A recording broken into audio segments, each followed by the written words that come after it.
But we have a very, very exciting panel right now, the pro-life movement after Dobbs. It's led by our great state representative, Kathy Rapp. She's in her 9th term, and she represents the 65th legislative district.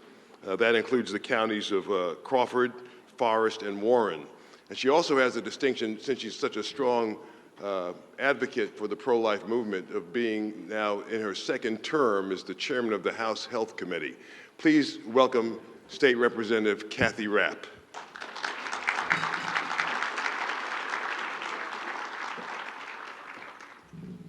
Good morning. It's wonderful to be here this morning and hearing the speakers so far and talk about our faith in the founding principles of this great nation and this great state. And I wanted to start off this morning thanking Lohman and the Pennsylvania Leadership Council.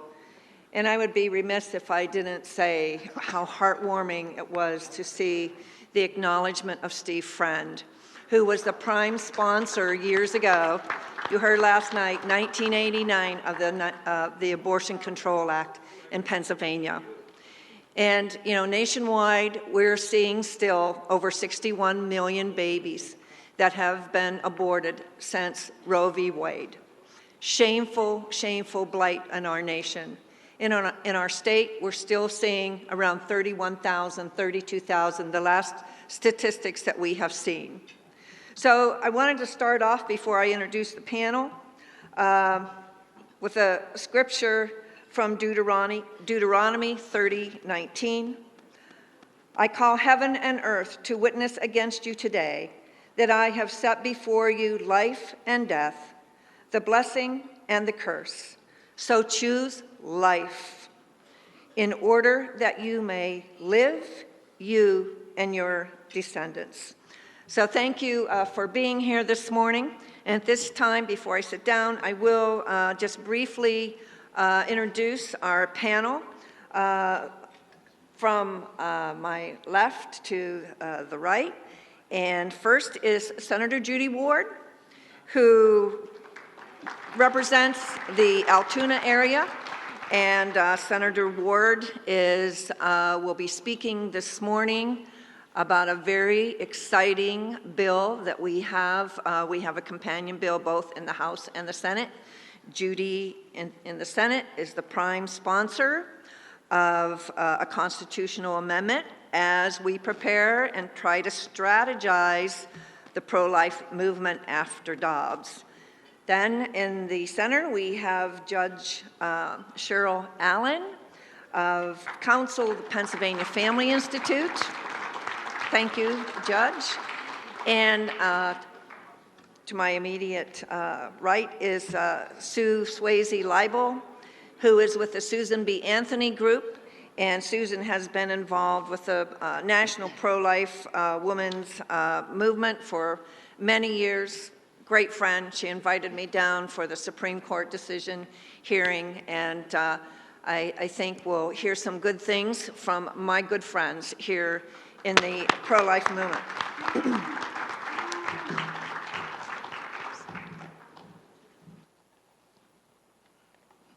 Morning, ladies. So we all know, I think that you all know, that we have a very critical case before the U.S. Supreme Court called the Dobbs case. So we're going to divide this up on the panel. Sue is going to be talking about the Dobbs case, the decision that we expect this summer, what led up to it. As we all know, we've been doing a lot of pro-life legislation. Even though we have a Democrat governor, I feel compelled, to make sure that we are keeping the pro-life issues on the front burner.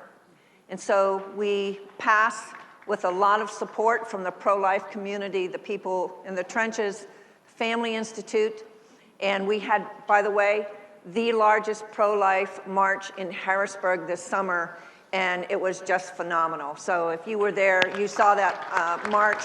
It was just absolutely wonderful.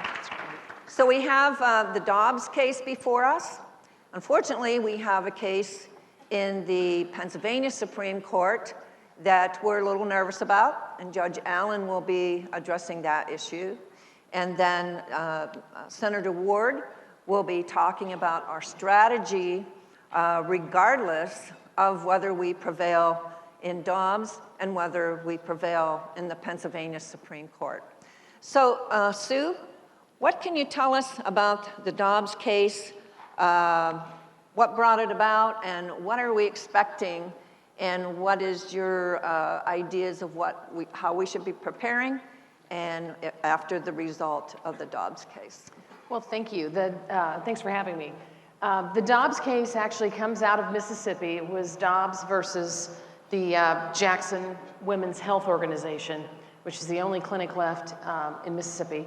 And in 2018, the Mississippi legislature passed a bill to limit abortion at 15 weeks. That went to court, as they all do, and it has made its way all the way to the top.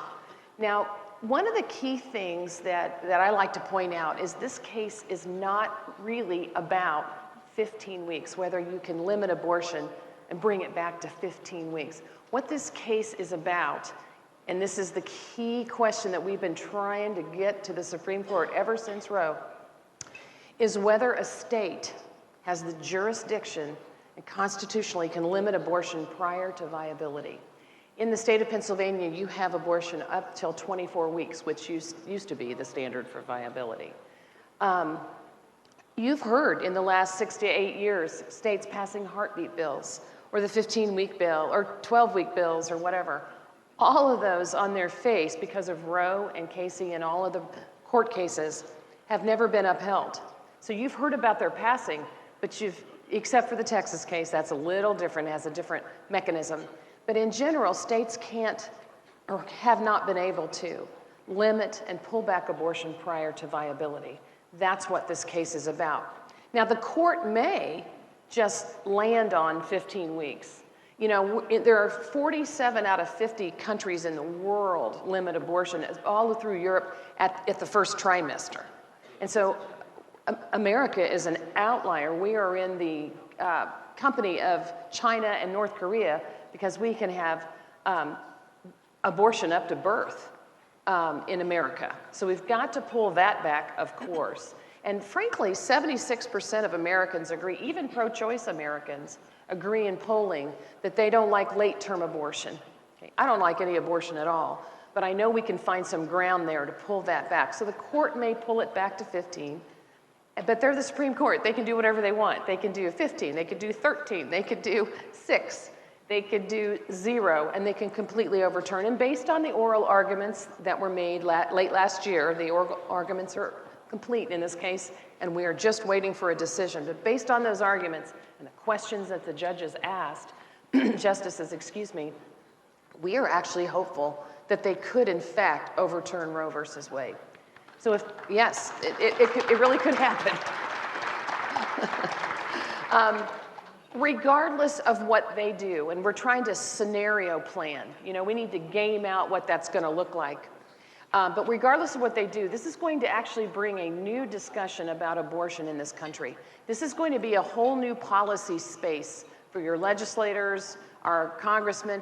We're going to have to look at abortion in a very different way. It is very different than 1973. Today, abortion is an industry, and it needs to be treated like an industry. It needs to be regulated like an industry and approached like an industry and fined like an industry. And so we have an opportunity for a do-over, and we need to take that. In Pennsylvania, we know that you've got some leeway there. We know that there are 22 states around this country that already have trigger laws. Some of the states still have the before Roe laws on their books that'll make it illegal if Roe is overturned. And so some states are sitting pretty. They're in pretty good shape. They're still going to have to do a few things, but they're okay. As you can imagine, there are some states that are going to make abortion legal. In fact, it's become a tourist center in some states. They'll help a woman get transportation, give her a hotel room. It's really sickening, I know. And then there's the states kind of in the middle that are really going to have to fight for it. And unfortunately, Pennsylvania is one of those states. So is my home state of Indiana. So there are 8 or 10 states that are going to have to really be on the offense. But this is where I want to bring a key message, especially to the candidates in the room. It's going to get tricky from here on out. The media is going to lose its mind and we see that pro-abortion activists are losing their minds already because they can feel it coming. The possibility of an overturn, or is certainly a very far rollback, is real. So our media questions are going to get more hostile. You're going to get questions, legislators here and other candidates. Well, what about rape and incest? Well, do you really want women to be criminalized if they have an abortion? You know, some states in the West especially do have some bills where women would go to jail. It's all a mixed bag, but it's going to be all about how you want to hurt women. And so it's really important to message correctly. And I want to give you what Susan B. Anthony list suggests as 4 top messages for the candidates in the room. We've done extensive polling, extensive messaging, we've done focus groups, and here are 4 suggestions. And I'll tell you where you can get some more too. Number 1 is to focus on the humanity of the child. We know today that a child that certainly by 15 weeks can feel pain, they suck their thumb. You know, we've got all of that science. We didn't have that in 1973. But The Voyage of Life is a website by the Charlotte Lozier Institute that has some amazing factual, medical, and scientific information about the emphasis. So emphasize that it is actually a child. We know a lot more about it. We can see 4D ultrasounds. It's the first baby picture we have. We put it on the refrigerator. And so that they can't deny. Emphasize that the likely outcome of Dobbs won't be to completely undo abortion in the United States. Remember, there'll be some states that'll make it legal. But what it will do is put the decision back to the states where it belongs and where it was before Roe. So they took the state sovereignty away. Now they're likely to give it back. It will come to your legislature, coming to a legislature near you. And we know how tricky that can be. But we're going to have to encourage states to do as far as they can, as much as they can. That's why elections have consequences. And you're going to need a governor who's going to sign a bill that's going to limit abortion or undo it altogether. And you're going to need an attorney general who's going to fight for it because they're going to fight hard against it. The third message is to hammer the Democrats for their extreme position on abortion. They're for abortion up to birth. They're crazy extreme about abortion. In fact, if you look at the current U.S. House and Senate, there's a bill called the Women's Health Protection Act. Doesn't that sound like a nice bill, the Women's Health Protection Act? That, if it's passed, would do 2 things especially. It would undo every regulation states have about abortion. Every regulation, licensing clinics, paperwork, accounting statistics, health and safety standards, all gone. And it would bring Medicaid and government funds to pay for abortion. We don't want to see that. Your U.S. Senate race is critical here. Who you send to Senate, the U.S. Senate, who you send to Congress is going to be very, very important. And then finally, we want to demonstrate, we know this from polling and all the messaging, we want to demonstrate that we care about women. That's the big complaint, that we don't care about women, and of course we do. And so we not only care about the child, but the mother and the family. You know, in Pennsylvania, you saw this, you've been doing something for many years that other states are just now catching on to. You have invested over $7 million in services for pregnancy care centers and women's care. More than $7 million goes to a program called the Real Alternatives. If you haven't been, they had a booth in the back. Real Alternatives has saved Pennsylvania hundreds of millions of dollars in medical and other services. You also have a network of crisis pregnancy centers. In Pennsylvania, they've served 61,000 people last year. Build out this network. Let's be ready. There would theoretically be more women and babies. Let's be ready to care for them. There's a private network out there, and you need to expand it. Candidates, listen up. One more thing. On our website, Susan B. Anthony list, we have more talking points, and we also have a 6-minute video that's a gotcha video, like a pretend interview with pretend gotcha questions and the right answers. Go to sbalist.org/Dobbs. sbalist.org/Dobbs, D-O-B-B-S. There is a password, and it's 2022, 2022. Thank you, Sue. Very informative. And just to let you know, if you're not aware, in Pennsylvania, currently, we allow abortions up to 24 weeks, which we have tried through the legislation. Unfortunately, we have a Democrat governor who will not sign any scale back of 24 weeks. 24 weeks is actually 6 months of pregnancy. So think about that. It is horrendous. So we have all these Republican candidates who say they're pro-life. We're prepared as a legislator to put pro-life legislation as soon as we can on their desk. So hopefully their word is going to be their word, and they're going to sign pro-life legislation when we elect a Republican governor. So next we have Judge Allen, and you can applause, but if you want to hold your applause. The judge is going to talk about a case that is before the Pennsylvania Supreme Court, which could be very detrimental to pro-life in Pennsylvania, which is why when we move over to Judy Ward, we will talk about what happens if. So Judge Allen, please, if you could explain the Pennsylvania Supreme Court case before us today. Good morning, everyone.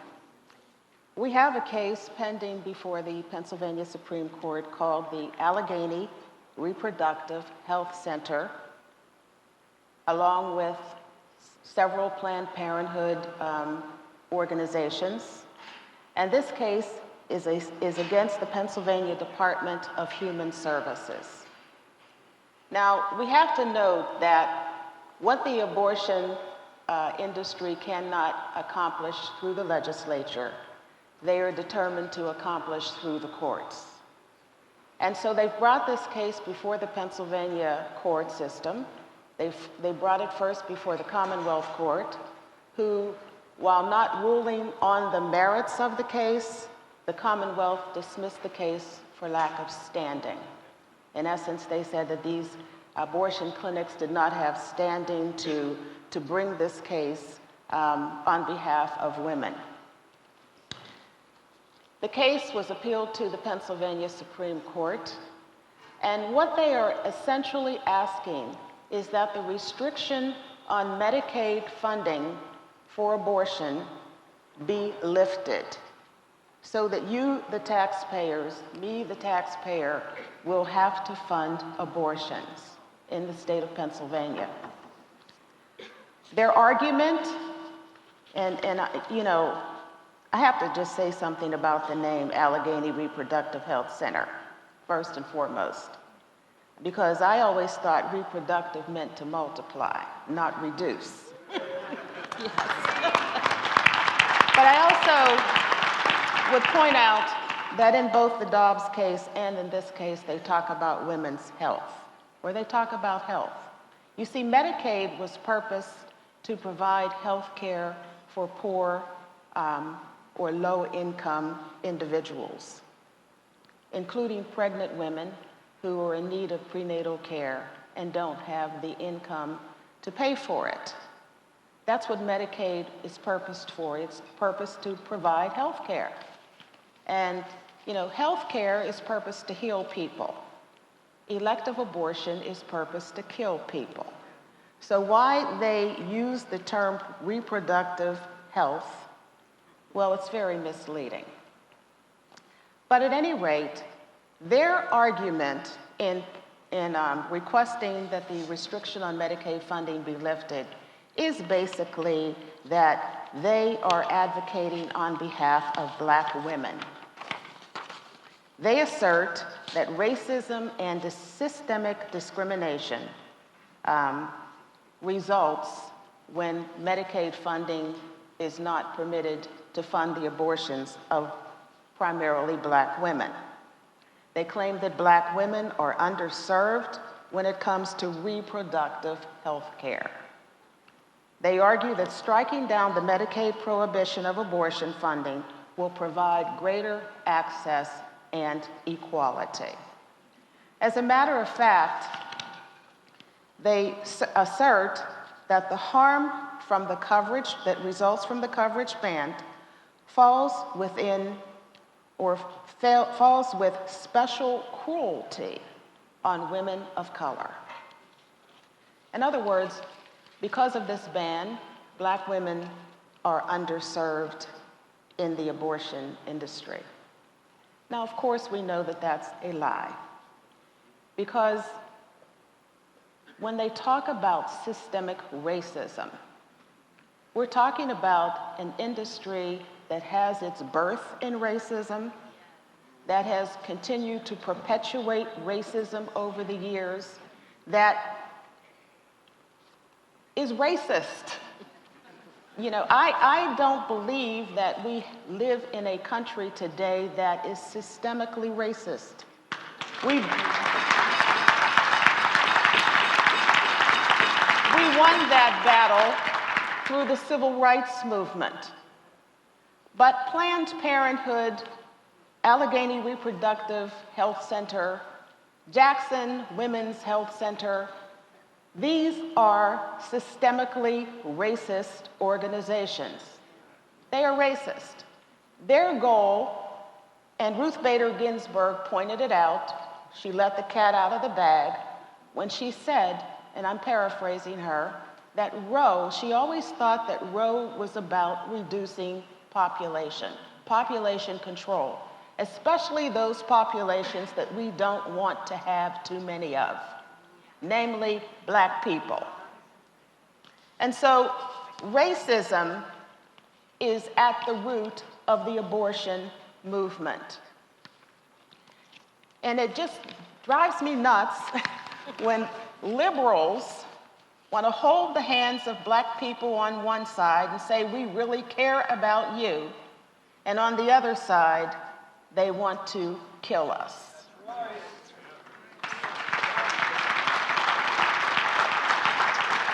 Now, we know that Black women are not underserved. If anything, they've been targeted and overserved.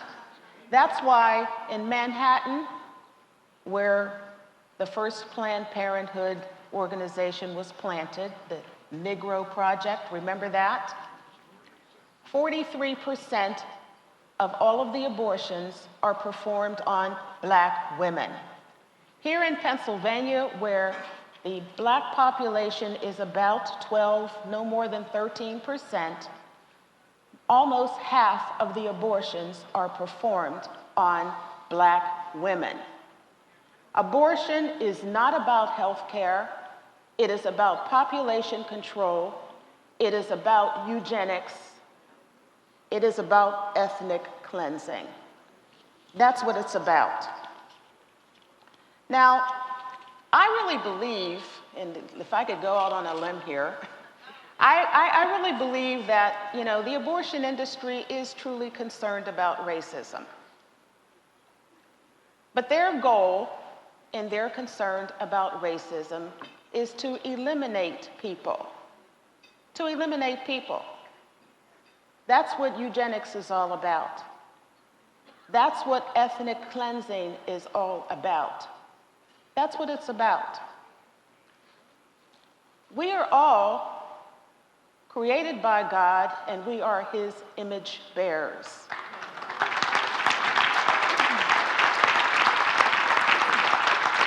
There is one race, and that is the human race.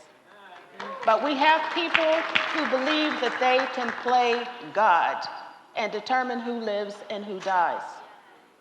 This is why we must organize and stop this horror from occurring in the state of Pennsylvania. Now, as judges, we take an oath to uphold the laws of the Commonwealth, and more importantly, to uphold the Constitution of the Commonwealth of Pennsylvania, as well as the United States of America. We know the court system that we have in Pennsylvania. We know that the court has been weaponized by the left. And we know that there is a very, very strong likelihood that this case will be upheld in our Pennsylvania Supreme Court.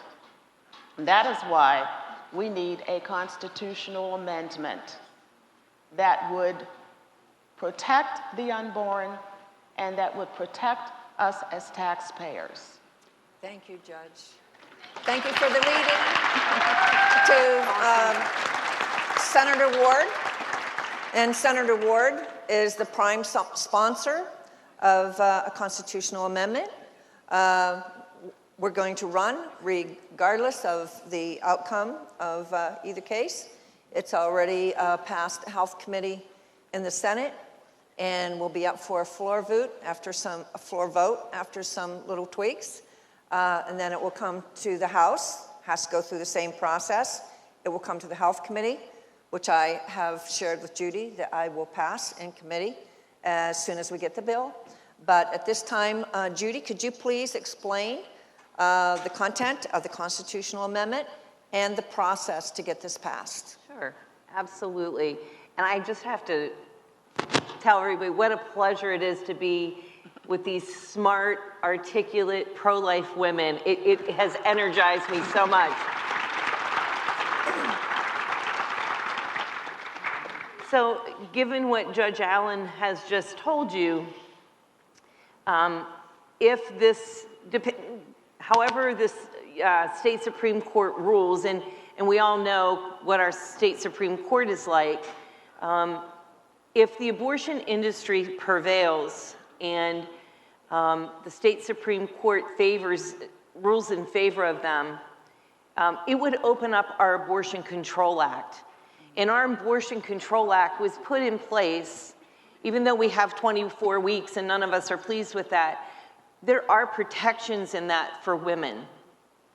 And if that opens up and those protections are gone, then in theory, we could have abortions through the entire pregnancy, the entire term of a pregnancy.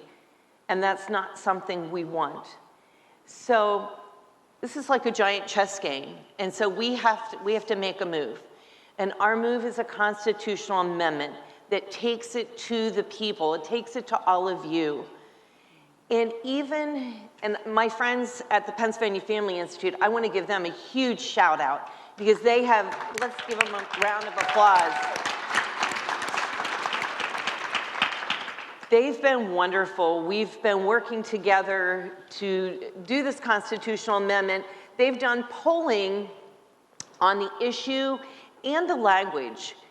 And it's interesting to me that in the polling, even people who were abortion-minded felt that they didn't want taxpayer dollars being used for elective abortions. And that is huge.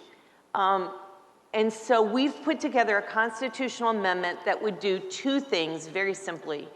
It would say that Pennsylvania women do not have the right to an abortion, an elective abortion, and taxpayers cannot fund that abortion.